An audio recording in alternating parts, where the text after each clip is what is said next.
change everyone's schedule, we had to consider the idea of what if this doesn't happen? What if we're not able to get a chance to do this? I personally feel blessed because I've known Frank since 1990. He has been like an amazing mentor, one of the kindest people I know. So it's really an honor. Let me hurry up and get up out of here. It's really an honor to be able to just have the chance to have spent this time with Frank over all of these years. I feel like this is a culmination. I'm honestly just very honored to be able to do this. He is a co-founder of the NIA Artist Collective. Many of the members are here tonight. And we've done a lot. We've road tripped, we've learned together.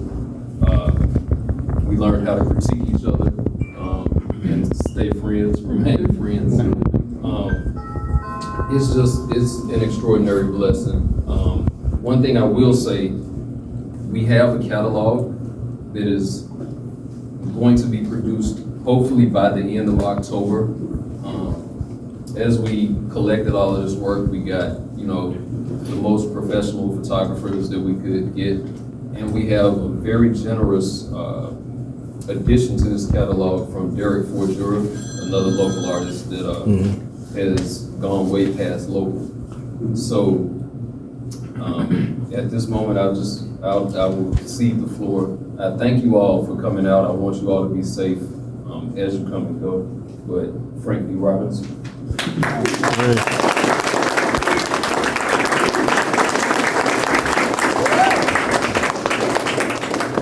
Thank everybody for coming out to the show. It's been a labor of love. It's been my passion. And some of the work dates back 20 years, but a lot of the work is last a couple months ago. I started out at Whitehaven High School, and I went to Kroger. I hated that Kroger. And I went to the University of Memphis, battled there. Then I went from University, went to the Art Institute in Chicago. We had all the children. And then I came back to Memphis. And I got with Nia. We went from San Francisco to Dallas to New York, Cleveland. People didn't believe we would drive that far. Just for art. Went to Atlanta. New Orleans, it was just crazy how we would just get in the car and we just had a great time. But then after that, while I was doing NIA, I stopped at the at Caritas Village. A lot of people probably know me from that. And then from Caritas Village, I went to Two New Art College, which was a great experience. Tulu taught me so much.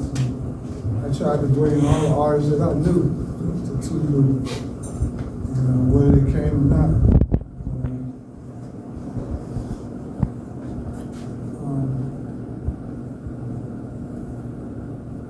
That's my journey. So if you got any questions, I try to answer them.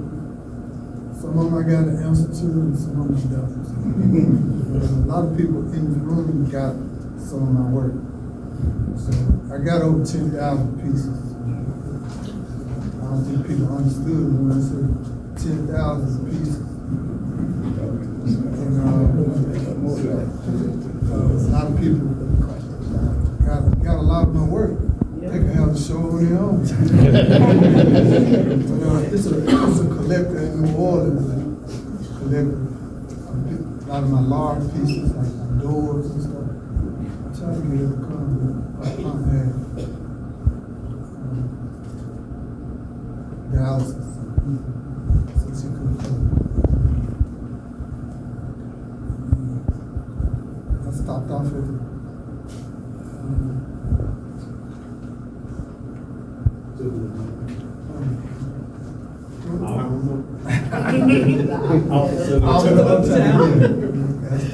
I had a show there, and she was telling me about the work that I brought there. I was like, I I just like the work. But with Neil, we just tried to introduce everybody to our work. We had a show at Tennessee State, which was beautiful. We had a beautiful show at Tennessee State. And, it was great. So, anybody got any questions? I have a question. I've always been amazed by the amount of work that you have. I have your work, I go to my friend's house, they have your work. Some people have like whole collections, like you said. Do you create art all day, every day? How have you managed to have this much work? Well, I got sick about 7 years ago. They kind of stopped me a little bit. But if you look on this wall, all that's from this year. Yeah. So, but I'm kind of getting back into it. Create or die. I don't know, right, create or die. I don't know if I'll ever be able to produce like I was. But if you come around, I got to school it. It'll take you a long time to get through. But somebody writing a book on me. About time. I don't see it out here. She's here. She's just trying to. Oh, well, if you want to talk to her, get your name in the book to talk about some of my work, especially people who got the work. That would be good. Another question? Yeah, I have one. Frank, what's the feeling that you get when you are creating these works? What comes up in you? How does it make you feel? Well, George Hunt was my mentor. We was talking about him earlier. He's not here, but I always say Memphis got two black artists. Mr. Hunt is one. Yep. He's the number one artist of the two. So he taught me a lot. He taught me how to price my work. He taught me how to keep working. I got a friend out here, Andre Miller. I said, look, man, just work. And he'll take a break or whatever. It's all about working. And people will notice that you got all this work. So, I just like the work. That's it. I just like the work. While y'all at home doing this and doing that. Create. I was always working. Frank, I have a question. All this found art and these things in your pictures, do you just pick it up and collect it everywhere you go? The greatest pieces that you incorporate? Because apparently everything has some value. You see something ridiculous. I go to the market right here, been 17 years in a row. And people who go with me, Randy, he's around here somewhere. Right. He just get a bag and give me the bag. And then get another bag. And I'm like, wow. So I just pick up stuff with particular meaning, Popeye, stuff like that. And I do a lot of women. I don't know if you know it. No. Very connected to women. So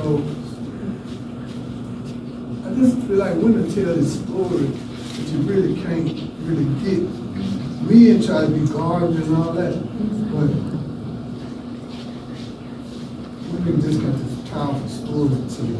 And I try to tell the story of women. And some of it ain't good. Some of the stories are not good. But all the stories are not supposed to be good. So, I want to do a story about abortion.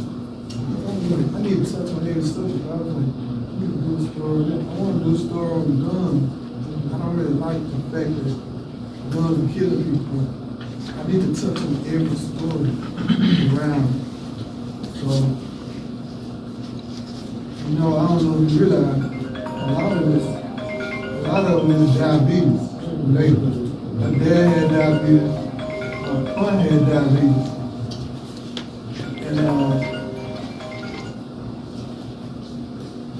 And so I use strips. I don't know if you can look through the pieces. This piece of here, all these diabetes strips. And at first, I didn't have diabetes at first. I was like, let me just do a little bit. A little bit turned into a lot turned into a mountain. I just try to tell that story. Me and Vice, we travel there. I think Vice been on every trip I've been on, except for the trip to San Francisco. He got a million jokes.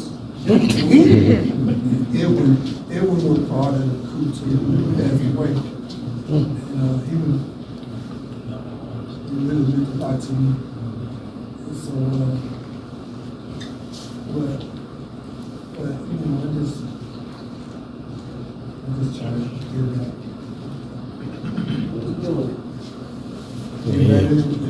I just have a comment. I just want to say thank you for your work and just your spirit and your giving spirit. We met a long time ago, and you've always been very gracious. And every piece said something to me, and I just want to say thank you. Frank, for the strips where you intentionally left the, where the, like, strips are noticeably missing, I would say like that piece there next to you, this piece with the pregnant woman. Can you talk more about your intentionality and leaving them out and what the story was behind that? Well, my aunt had it first. And you see, they would give her these boxes of handkerchiefs and boxes of diapers, boxes of all this stuff related to diabetes. So I was like, I need to do something with this. So I started with one piece, and I was like, well, people pick their fingers once a day. Some people do it 6 times a day. So I was like, well, let me hone into that. And you know, it's a lot of African American pieces. You're supposed to do what you know. And that's what I know. You know, some people like the dates. They look at the dates, they go, I was so-and-so on this date, I want this piece. I'm like, then they go, well, you know, you use the diabetes strip on this piece. I like that. I'm just trying to get it out of here.